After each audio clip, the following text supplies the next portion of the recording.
నా అన్వేషణోడు ఏం చెప్పిండంటే ఒకప్పుడు సబ్స్క్రైబర్లు అందరికీ నా దేవుళ్ళు సబ్స్క్రైబ్ దేవుళ్ళు ఇది అది అని చెప్పేసి ఆడపోయి ఈడపోయి చడ్డీల మీద లాగుల మీద తిరిగి చూపిస్తుండే సబ్స్క్రైబర్లు అందరూ నా దేవుళ్ళు అని చెప్తుండే. ఇప్పుడు ఏం చెప్తుండంటే ఎవడన్నా నేను ఇట్లా చెప్పినందుకు నన్ను కానీ అన్ఫాలో చేస్తే అన్సబ్స్క్రైబ్ చేస్తే మీరు నాశనం అయిపోతారు, పాడైపోతారు, పురుగులు పడి చేస్తారు, ఇంకేమేమో అంటుండు. మొత్తం వచ్చే సంవత్సరం వరకు ఏం లేకుండా అయిపోతారు, నాశనం అయిపోతారు అని చెప్తున్నాడు అనమాట.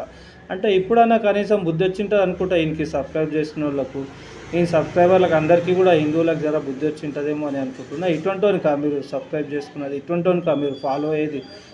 నీ అమ్మ దరిద్రం బాడుకోగాడు ఆడు చర్చిల దగ్గర బిచ్చమత్తుకునే ఆడుకునే నా కొడుకీడు మళ్ళీ ఇప్పుడు సారీ చెప్తున్నట్ట. సారీని స్వీకరించకుంటే మీరు నాశనం అయిపోతారు, నన్ను అన్ఫాలోయింగ్ చేయకండి, అన్సబ్స్క్రైబ్ చేయకండి.